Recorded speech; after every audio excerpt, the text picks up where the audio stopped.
me, lads. Here we go. Go the Cowboys.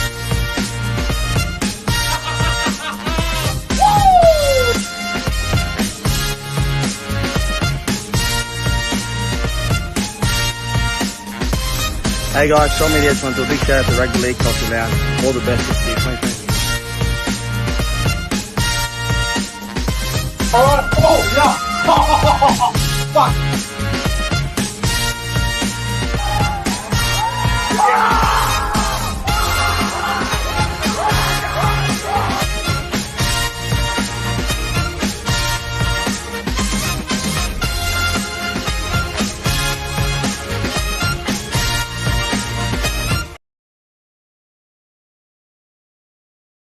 Is going on, everybody? Welcome back to the YouTube channel. My name is Nick from Australia, and welcome to another live stream for your Monday night, September 25, 2023. It is 8:24 p.m. on a Monday night. Hope everyone is doing extremely well.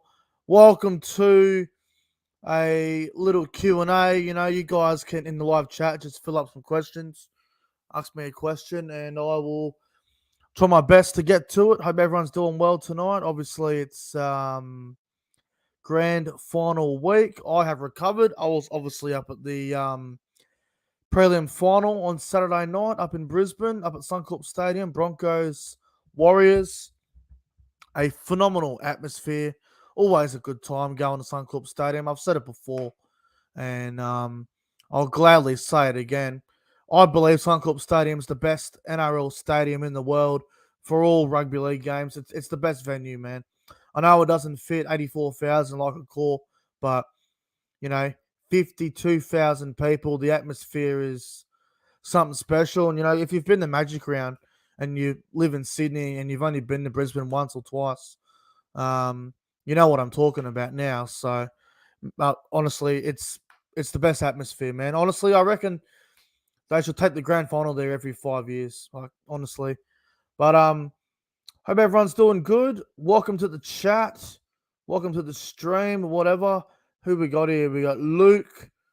We got Josh Rabbitohs 2023, GTT, Faraz, Devils _ Psy, Viking Axe, Jim the Chooks fan. Hello, everyone that's arriving. Moxley, hello, my brother. Hope everyone's well, guys. Now, just quickly, not going to be revealing any grand final previews or predictions until tomorrow night. I'll be doing a massive preview for that tomorrow, so that's going to be massive. Looking forward to that. So there won't be any grand final predictions here tonight. So save that for tomorrow in the preview that you guys can tune into. I'll be live tomorrow night, probably about 7:30. I got to work out the time yet, but yeah, definitely tomorrow night I'll be doing the preview. The teams will be out and should be good fun. All right, let's get to the questions. And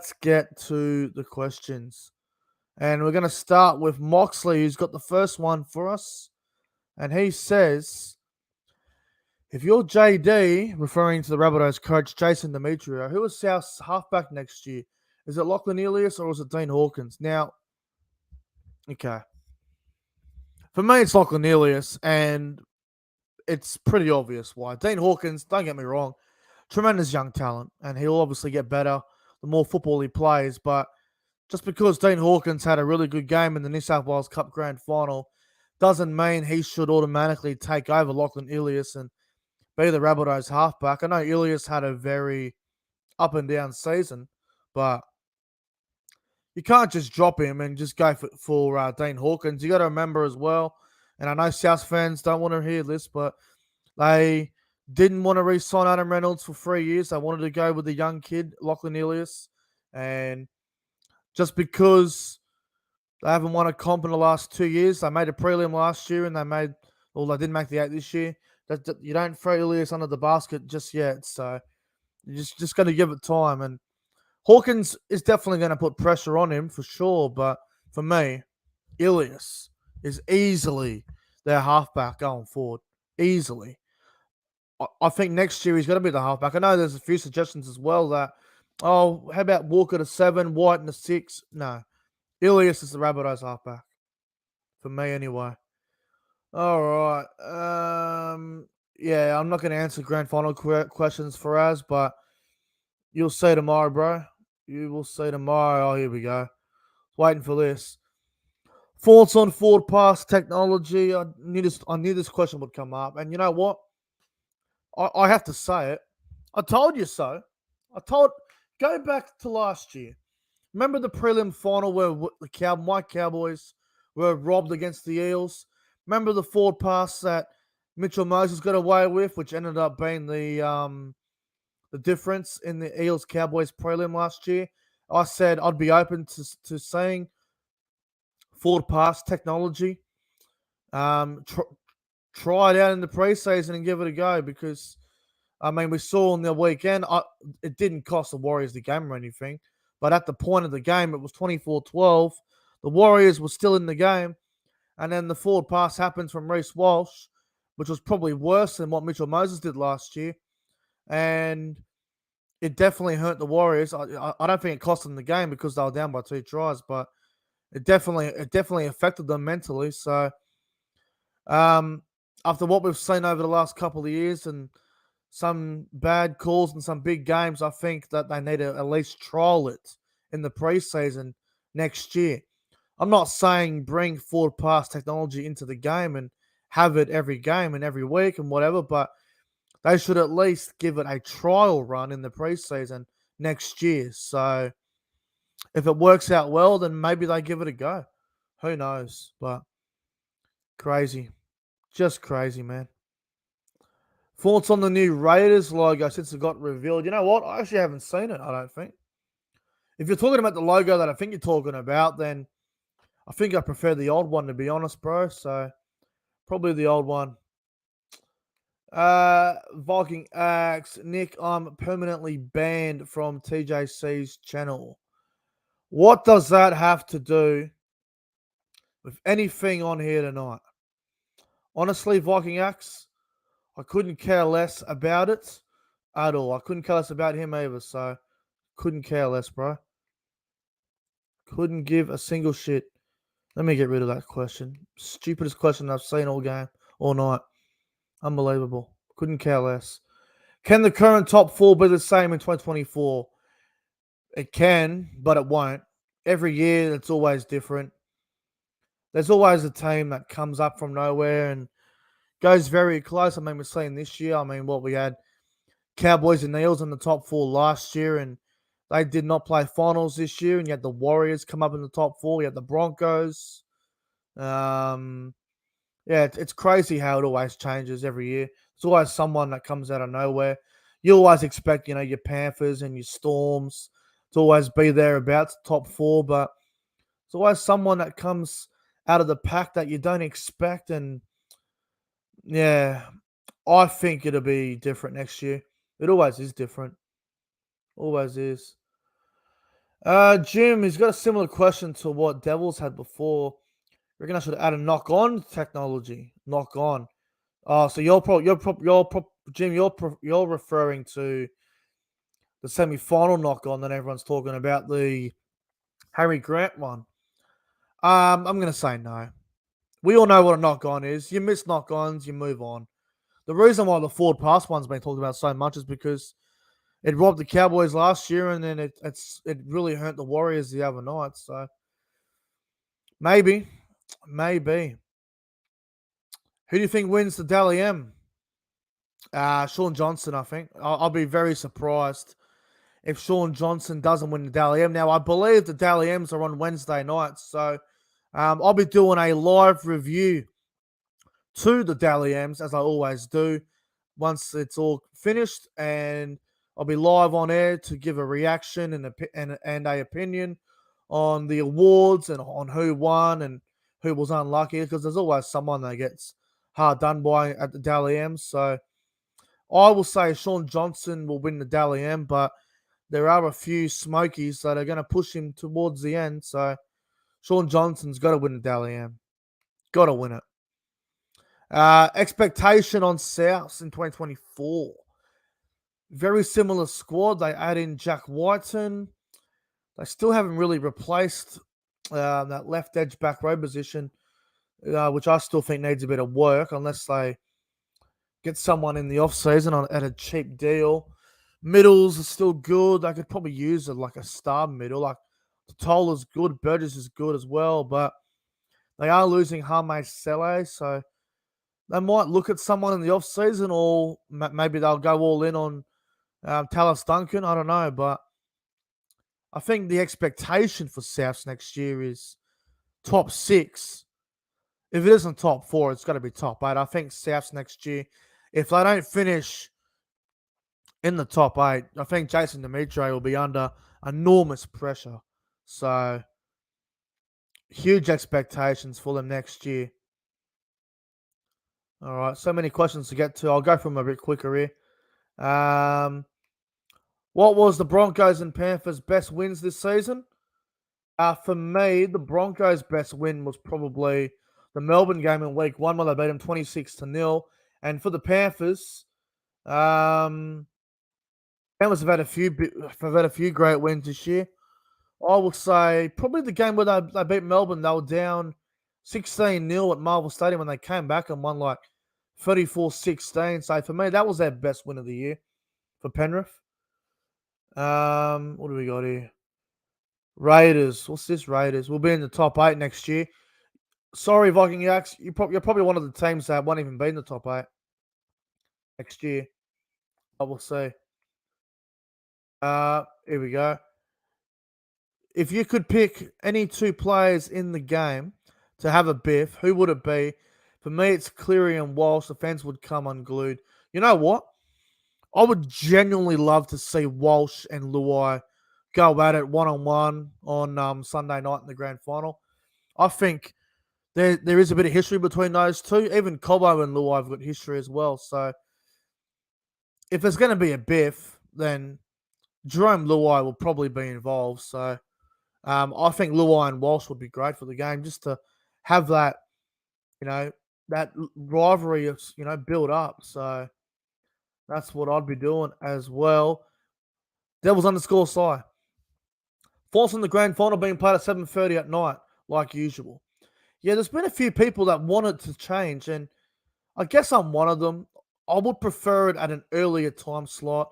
I feel like 7:30 is decent, but it's Sunday. It's a Sunday. Daylight savings usually begins that day.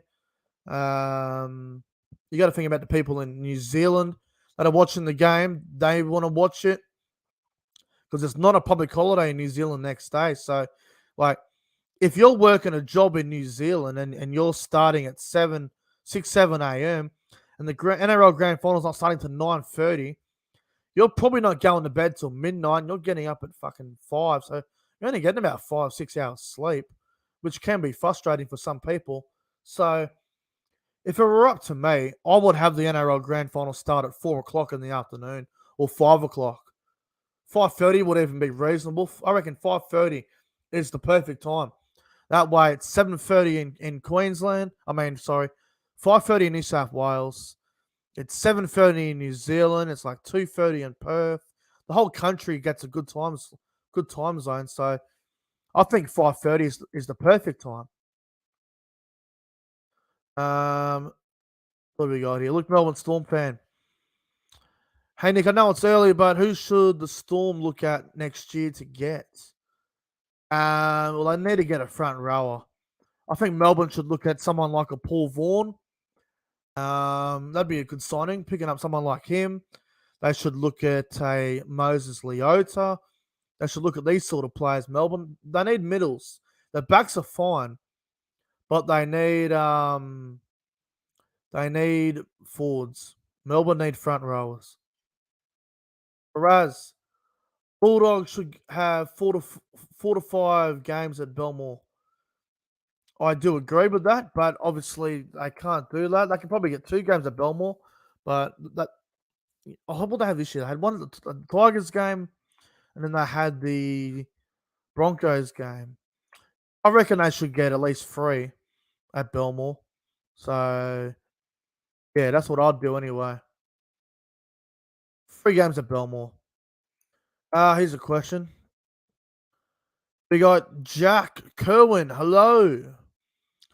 Hey, boss, where are the Tigers going to finish next season in Para? Oh, West Tigers. Well, they got rid of the disease and Luke Brooks. They brought in an old experienced halfback and Aiden Caesar. They've got Jaden Sullivan coming in.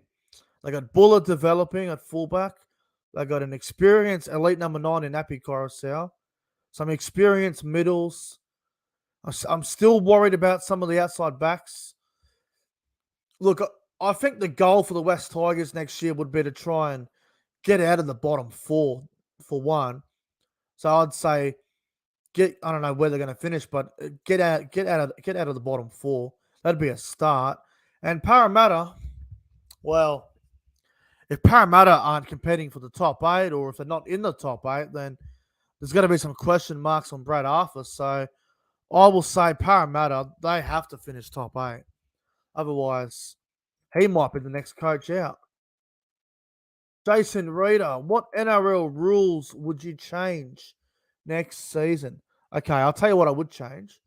Now, everyone will know what I'm talking about here. So, you know when you kick the ball in, you kick the ball in goals, and you're not sure if it's off the attacking team or it's off the defending team, and the player that gets the ball when it goes dead usually waits until it's official who was off last. Well, I think it's absolutely ridiculous that the bunker can get involved and overchange the referee's decision there, because in that case, what's the use of the captain's challenge? So I would eliminate the bunker from all decisions on the field, and if you want to challenge a decision, you use your captain's challenge, because I absolutely hate it when someone puts in a grubber kick looking for a repeat set and there's a close contest and we don't know who it's off, and the bunker overturns the decision from a goal line dropout to a 20-meter restart. That rule needs to change. I hate it. It's the worst rule going. Faraz, best game of 2023. That's a really good question. That is a really, really good, tough question. Best game of 2023. Wow. Oh, look, there's been some crackers. I think Broncos and Sharks early in the year was a good one. The one that was at Shark Park. That was a good game. Wow. That's a really tough question to answer. Warriors and Panthers at Magic Round was a good one. Knights and Raiders in the elimination final was a good one. Gee, there's a few. There's a fair few. For us, if you send me a DM later on Instagram, I'll give you a list. I can't even think of them at the moment. All right, Mark, who do you think will win the AFL Grand Final? I think Collingwood will win it. I think they'll beat the Brisbane Lions this weekend. I think they will. So we'll have to wait and see. Anyone from the Cowboys you want to see debut in 2024? Haven't been keeping up to date with a lot of the young kids, to be completely honest. But there is this young outside back coming through that I'm pretty keen on. So, what's his name? The 5'8", Jacob Burke, I think his name is, and Tom Duffy. I want to see those two young halves debut. So hopefully one of them get a crack next year. All right, what have we got here? Devils. Thoughts on try technology in the far future? Nah, fuck that shit. I've had enough of technology in the game, to be honest. Clubs under pressure to perform next season. Dogs, Sharks, Souths. Different reasons. I think Eels could be up there. Cowboys, Manly. There's plenty of teams that are under a lot of pressure to perform next year. Thoughts on Reece Walsh not being nominated for fullback of the year? Well, he got suspended, so he can't win it. So that's fair enough. Yeah, that is fair enough. Do you think Dolphins will make the top 8 next year? Tom, I'll tell you this. With what the Dolphins did this year and how much they improved in their first season and what they were able to achieve in their first year, and then the addition of Herbie Farmworth, Jake Avarillo, Thomas Flegler next year, they're going to be very close to the top 8. If they're not 11th or 12th or even 8th, I'll be surprised. They'll be thereabouts. They'll go very close. Luke, expectation on Melbourne Storm next year. I reckon Melbourne expectation would be top 4. Anything below that would be disappointing in Craig Bellamy's eyes. But I'll say because so many teams are getting better, I'll say top 8. Say top 8. Bit for me is Jared Hayne and Todd Carney legends round. Fair enough. Fair enough. If you could, the King, bow down to the King. If you could change anything in the NRL, what would it be? Well, I spoke about it before. I'd get rid of the bunker overturning decisions on the field, such as goal line dropouts, turning into 20-meter restarts. That would be one. I would get rid of. Oh, there's a lot of shit I'd get rid of. I'll tell you what I would get rid of. During the daytime, fireworks. Fireworks at games during the daytime is absolutely disgraceful. Especially at the start of the year when you go to games and it's hot as fuck. And they have fireworks on during the daytime. Dumbest shit ever. Dumbest shit ever. So, yeah. Should be at 2 a.m. like the EPL. Should grand final be Saturday or something? No, it's gotta stay at Sunday, bro, because AFL grand finals on Saturday, and you don't want to compete with that. You can't compete with it because fucking Melbourne, man, it's like a cult down there. Absolute cult. Righto, what do we got here? Faraz. Should Bronx start Jensen at prop next year for Flegler and Baker off the bench? Yeah, I'd probably start Jensen with Haas and Fletcher Baker off the bench for sure, bro. For sure. What's 3 things you've learned from this season? Okay, well, what I can tell you is 1, don't ever think a win is guaranteed because we saw in the regular season how unpredictable the season was. You had the Bulldogs beating the Storm and the Cowboys in the early parts of the season. You had the Tigers beating Penrith. Broncos beating Penrith in round 1 at Penrith without Reece Walsh.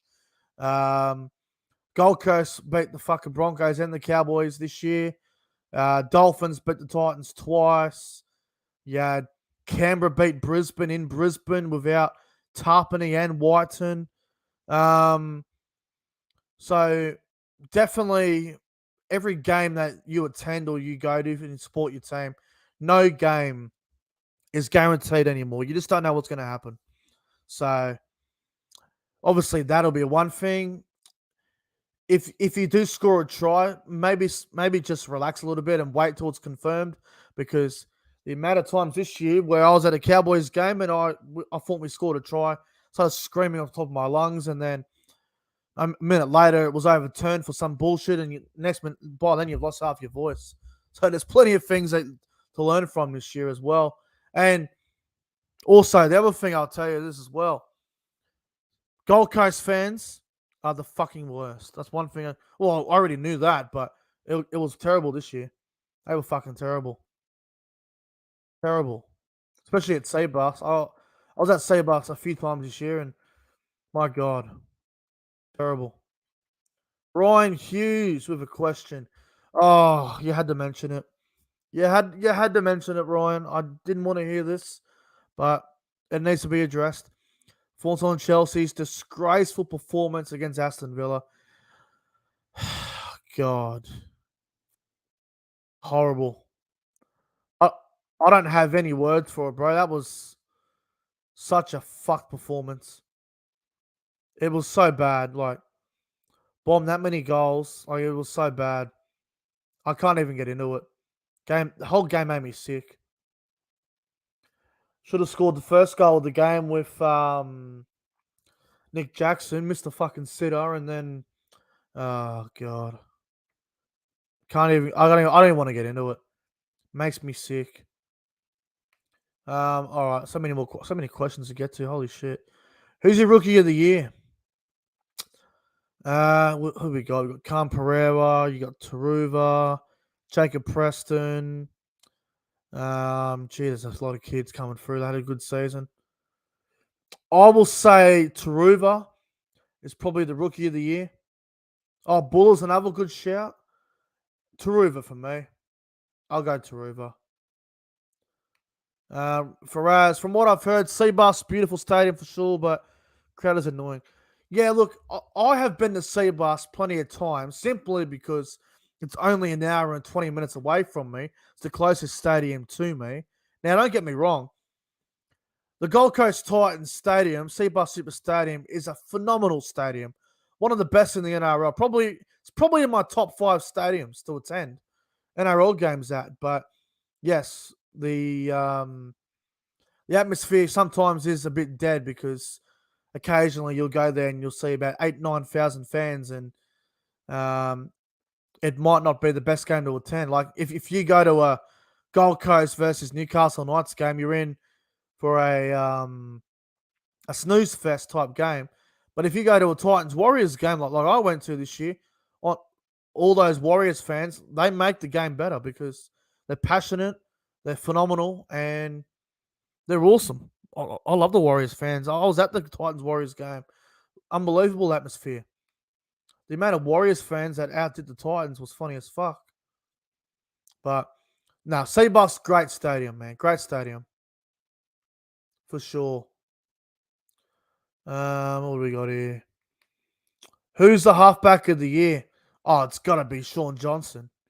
I think close second, Daly Cherry Evans, Reynolds, Cleary. I think, yeah, Sean Johnson, probably the halfback of the year. Then it's probably a toss-up between Cherry Evans and Cleary, but then you got Adam Reynolds as well. It's hard. But SJ number 1 for me. SJ number 1. What do we got here? Thoughts on Billy Walters? You know what? I was absolutely stunned on Saturday night in the prelim, how good Billy Walters played. I was absolutely shocked. 2 tries. He had a blinder. I was very surprised. I didn't think he was that good of a player. I was very surprised. Did not expect that at all. All right, few more questions. All right, Faraz, what's this here? Random opinion, but battler clubs like the Titans, Knights that hate on bigger clubs like South Broncos, Cowboys is funny because their sides aren't that good historically. Oh, I mean, you know, it does happen. I mean, you are right. It does tend to happen a fair bit. You do get a few teams that are always struggling, and they just love to rip into teams that are going well. It's just how it is. That's just how it is. Got to accept it. All right, what do we got here? A few questions coming through. Thoughts on Nathan Cleary? Yeah, Nathan Cleary handles NRL experience really well, but when it comes to State of Origin, Nathan Cleary is still a bit out there. He's still, he hasn't done it at Origin level. Who's your pick for the Brownlow tonight? I'm backing Bontempelli. Bontempelli is going to be probably the favourite. So is Nick Dacos. A few people saying Lachie Neale. I'll go. I think Dacos will win it. Ryan, I think Dacos will win it. Nick Dacos. But we'll have to wait and see. 5 game to attend in 2023. Jesus Christ. That's actually a tough question. Because I was at like 7, 8 Cowboys games this year. I was in 3 in Sydney. The rest were up here in Queensland, or up in Queensland. My favorite game that I attended all season. Oh, Manly Cowboys was amazing because first time at Brookvale, we won down there at Brookvale as well, which is a tough place to win. I'd say the Manly Cowboys game, and you know what? Probably the Dolphins Cowboys game because I was able to interview 2 Cowboys players. I got the crowd going with the Cowboys chant. So yeah, Dolphins Cowboys was fucking awesome, and Manly Cowboys. I loved both of them. Absolutely loved it. Loved it. Dolphins fan, do Cowboys play finals next year? Yes, they do. If they don't, well, I will be absolutely speechless. I think we'll definitely be top 8. Definitely top 8. If not, I'll be stunned. All right, that might wrap it up, guys. That might wrap up the Q&A for tonight. It's been a lot of fun. Thank you all for your questions. I really appreciate it. Thank you all for tuning in. Have a phenomenal Monday night. Have a great Tuesday. I'll see you guys tomorrow night for the grand final preview. So tune in tomorrow night, probably about 7 o'clock, 7:30. I'm not sure on the exact time yet. I'll put it up on Instagram, probably later tonight or something. I'll see you guys tomorrow night for the grand final preview. Don't forget to like and subscribe to the channel. Have a good one, everyone. Thank you all for watching, and see you tomorrow.